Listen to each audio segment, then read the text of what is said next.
Hey, what's up guys, ELP Modelling here, and it's episode 2 of the vlogs. Now, I got some quite cool questions on here, which I'll get to in a second. The first one is like a little mini rant about YouTube. Since sort of YouTube and Google have gone their separate ways, for some strange reason I'm not getting emails when somebody leaves a comment, which is strange. So I'll have to look into that.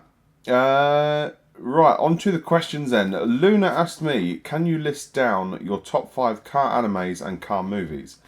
Well, I've only seen Initial D and Wangan Midnight, so there's 2.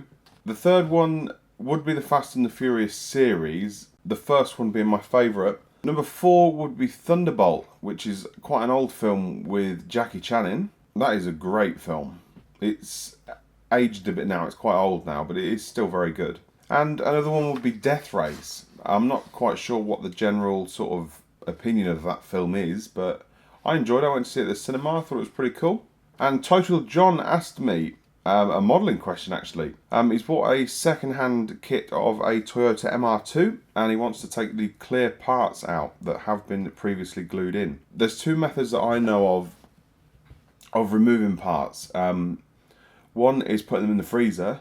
You could do that. You could put them in a little sort of Ziploc bag and put them in the freezer, sort of overnight, and then it should eventually work its way out. It doesn't always work, but it is worth a shot. You could also spray a little bit of water on it as well, not literally like loads, but just a few little droplets on there, and then freeze it. And the second method is, if it's been glued in with PVA glue or sort of this sort of stuff, which I think is the same, micro crystal clear, you can use water, as it's water soluble, I think that's the correct term, and that'll just dissolve the glue, so that's pretty cool. And Tom at the Scaling Model channel asked me, what do I do for a living?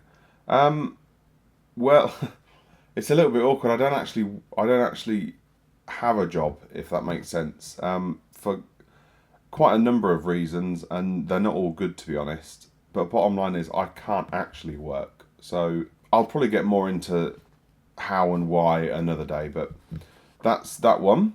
KBT DK asked me, what do I think about the Prius, and would you ever review the kit of it?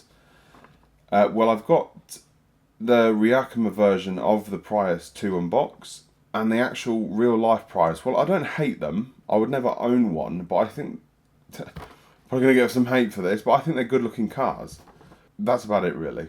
Not much else to say about a Prius. I don't hate them, I don't love them, but going on to Harry Sandbach's questions then. He's given me 3.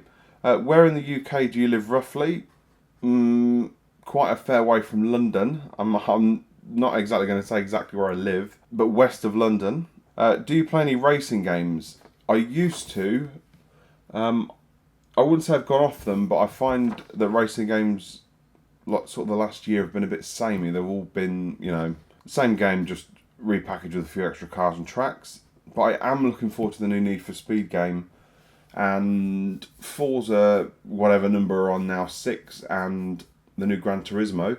I used to be a die-hard Gran Turismo fan, and then I went to Forza, and I enjoyed Horizon, and then got Horizon 2 when it came out, and I just thought, it's like the same game, but I wasn't very impressed with that. But and what was your first car? It was a Volkswagen Polo, a little 1.4, 16 valve. And it did have factory paint that was pearlescent. It was called Canyon Red, and I was in love with that car. So many good memories with that. I had such a great time with that car. Real cool stuff.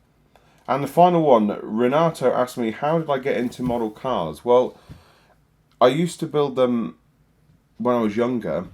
I actually used to build models with my dad, sort of planes, because at the time I was madly into planes. Then I started doing a few cars. The earliest one I can remember was doing was a Revell Mini, like a new Mini.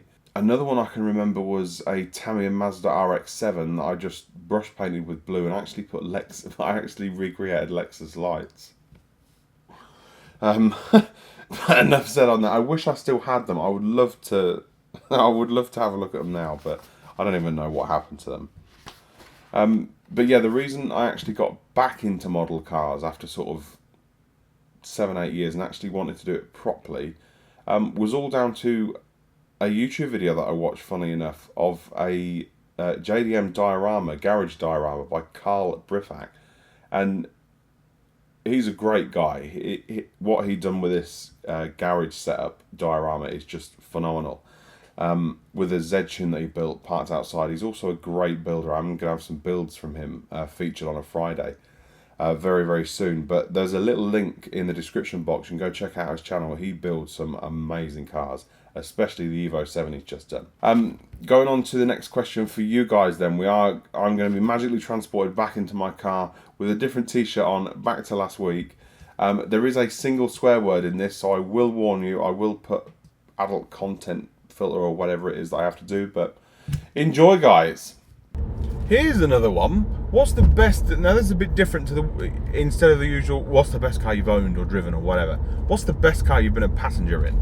Now for me, it would be a GTR back in 2008, and I'm talking R35, even though it's not an R35, but that's a whole nother rant. But yeah, I flagged a GTR down. Check out the little Suzuki. I don't think so. Nice try. Now break the speed limit. There's a speed camera up there, love. Yeah, there is. Go on, Derek. Go for it. Anyway, I flagged the GTR down in 2008, and this was when Nissan sort of held a raffle for the first owners of the GTRs to get their cars. And it was a black one. I did a photo shoot of it. At the time, I wasn't in the best of moods due to a certain person that now isn't in my life, which is great. But I did a pretty decent photo shoot of it. The car was a little bit dirty. It was black, which didn't help. Nissan Figaro! Ah! And the guys looked out and probably thought, what an idiot. Yeah, the car was dirty.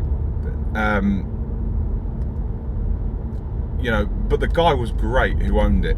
You know, he gave me all the time in the world to do it. He took me to his private underground car park where he keeps it, and I did a video on it. The music's shit, so I'll apologise for that now. But you know, it was amazing. I was, how long ago was that? 5, 6, 7. I was 21 at the time, so 21 and seeing a GTR and getting to photograph it as soon, you know, pretty much as soon as it came into the country almost is. Or, you know, at the time, he took me out in it and obviously gave it some beans, and it was like the Millennium Falcon. Everything went to a blur, and I had an achy mouth afterwards.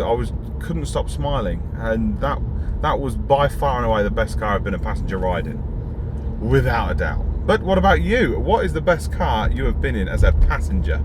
We're not talking about ones you've driven, but just ones that you've been a passenger in. Is that a Tesla? No, it's a new Ford Mondeo. Here comes a little Fiesta with little car syndrome. I must pass everybody. Hope you enjoyed it, guys. That is it for this episode of the ELP vlog. We need to think of a name. We need some name suggestions. Leave a comment. Do it now. But yeah, I'll see you next week, guys. Keep modelling. Take it easy. Bye-bye.